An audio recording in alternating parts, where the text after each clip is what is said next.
Mr. Smith, do you see criminals to my left? You don't see any. Do you see people who are committing crimes because they continue to believe things that just aren't true? That's paraphrasing Ronald Reagan, that liberals aren't stupid, they just know things that don't happen to be true. If the president believed that he was cheated in an election, that there was fraud, or in some other way a number of items led to his defeat, when in fact he should have won according to the Constitution, does that make him a criminal? Sir, No, that's a yes or no, please, Mr. Smith. These people here are continuing to grapple constantly with things that aren't true, like socialism works, or that somehow everything the Republicans do is evil and everything they do is right. They've never reached a conclusion in a typical partisan case in which we're not evil because we think something different and we're not wrong. You understand the Constitution.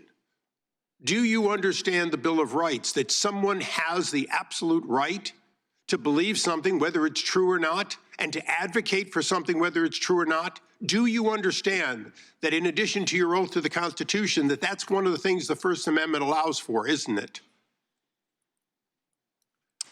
yes, sir. Okay, so if you know that people have a right to opine, lobby for, assert, do everything they can legally to ask for people to make different decisions, then why is it you saw criminal conduct on behalf of a president who believed he didn't win? Chairman Jordan and myself have something in common, along with a number of others here. We saw wrongdoing, and on January 6th, we voted not to confirm 2 states because they had violated the U.S. Constitution in how they selected who got ballots. And yet, you're going to come here and say, oh, I just followed the law. When you went after these people and you said, well, technically I can do that, you didn't see any selective nature or any separation of powers under the Constitution to spying on the activities and the conversations of the Speaker of the House? To what end would conversations between the Speaker of the U.S. House, third or second in line to be the president, and the president, in what basis would it be any of your business other than you believe that there was a conspiracy without conspiracy as a basic premise? You, like the president's men for Richard Nixon, went after your political enemies. Maybe they're not your political enemies, but they sure as hell were Joe Biden's political enemies, weren't they? They were Harris's political enemies. They were the enemies of the president, and you were their arm, weren't you? No. No. Oh, great.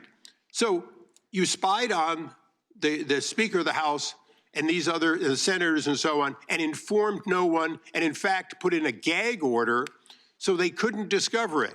If they were not subjects of a conspiracy investigation, why did Congress, a separate branch that you, under the Constitution, have to respect, why is it that no one should be informed, including the judges? As you went in to spy on these people, did you mention that you were spying on seeking records so you could find out about when conversations occurred between the U.S. Speaker of the House and the president? Did you inform the judge, or did you hold that back? My office didn't spy on anyone. Wait a second. The question I asked you, Mr. Smith, was pretty straightforward. Did you withhold that information from an Article III judge in the process of taking the records of the Speaker of the House? We complied with department. Did you hold back Mr. Chairman, would you please instruct the gentleman to allow the witness to answer the questions? It's not your time. I'd like my time back. Mr. Chairman, you have repeatedly done that in the past. The witness has the right to answer the question. And there'll be due time to answer the question. Would you please put my time back and let me finish this? Mr. Smith, I asked you a question and you were not responsive to it, and I want you to be responsive to it. Did you, whether you think it was legal or not, whether you think it was right or not, did you withhold the name of Kevin McCarthy, Speaker of the House, when you were seeking records on Kevin McCarthy, the Speaker of the House, or Jim Jordan, the chairman of this committee? At the time of the gentleman is... No, please give me back the time that was taken away. Time has expired, but we're going to let the witness answer your question because it's an important question. The witness can respond.